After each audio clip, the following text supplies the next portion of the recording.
Well, the Maldives has outlawed the purchase and use of tobacco by anyone born after January 2007, becoming the only country to successfully pass a generational ban on tobacco products.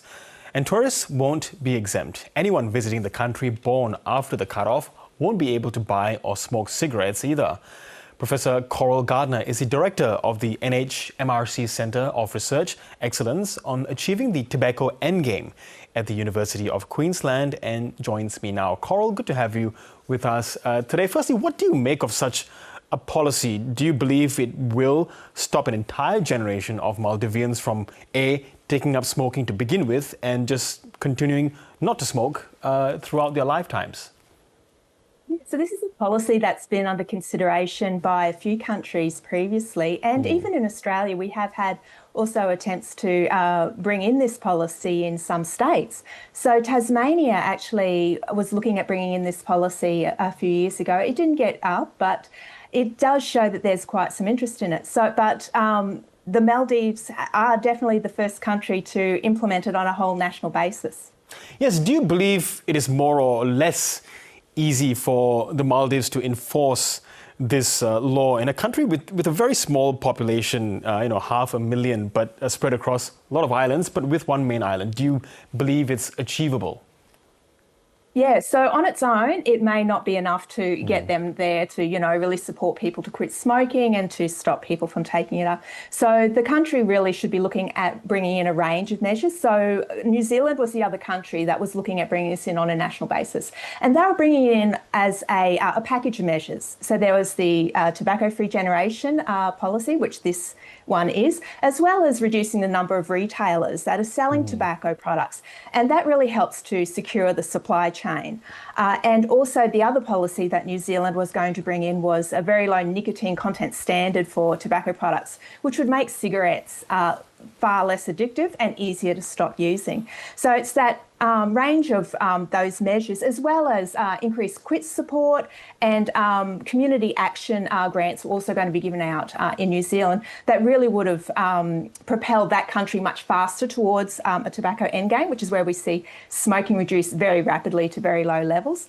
But I think this is a really important step because at least it gives retailers and it gives the population that signal that this product is on its way out. It's not going to be around forever. And it's the government giving those retailers and the population that time to start thinking about that and to adjust to that. Yes, and Coral, as we do all know, in Australia, when the increase in taxes for cigarettes, making each packet pretty expensive for a lot of smokers, it did bring about this massive black market, and we are seeing tobacco wars breaking out here in Victoria.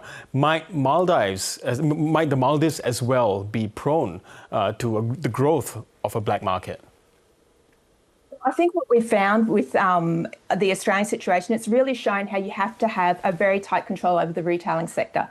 So it's highlighted that there really was inadequate regulation of tobacco retailers in Australia. So up until recently, you didn't even need a licence in New South Wales, Victoria or Queensland to sell tobacco. So they had no control over the retail sector in terms of tobacco, and it's just allowed that weakness for criminals to get in and infiltrate. So countries bringing in measures like this, they really do need to bring in a strong regulatory framework as well over the retailing sector to make sure that retailers are complying with the laws and also very strong penalties for those that don't comply, so that they will be removed from that retail sector. Yeah, do you think jurisdictions like Australia and New Zealand, where it was so close to passing but failed in the end, do you think perhaps they would reconsider and go back towards legislation that is more far-reaching beyond just generational ban, as you mentioned, but also to include laws that do restrict what retailers do?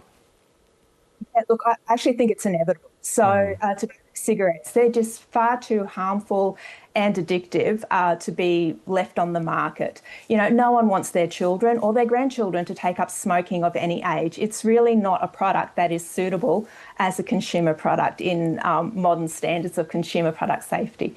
So governments are in this position where they need to transition from a situation where this is a product that's been widely sold for a long time. We have had very good success at getting the demand for tobacco down through those measures like high tax, the tobacco plain packaging laws, as well as the educational measures that have been implemented through, you know, counter advertising campaigns and so on. So that's really helped to make people aware of the harms and so on. But we really need to go that extra step to actually just take this product off the market. And this is the point where we're in that difficult transition phase. So at the moment, we still have quite widespread retailing of the product. But eventually we will need to transition to that point where we don't have it sold in every corner store, supermarket and tobacconist. Yes, Carol. So, Coral, so this first, this bold move by the Maldives has come across. The UK is trying to get a similar law passed. It's not very far from doing that. But how do you expect big tobacco to respond? Yeah, so I think we can expect the same as what we see from them whenever there are policies that are likely to be effective coming in, is that they will tell regulators that it's going to be impossible to enforce. They're going to raise the issue of illicit trade. They're going to use those front groups that they work with to try and present this as being something that will be bad for economy or for the population.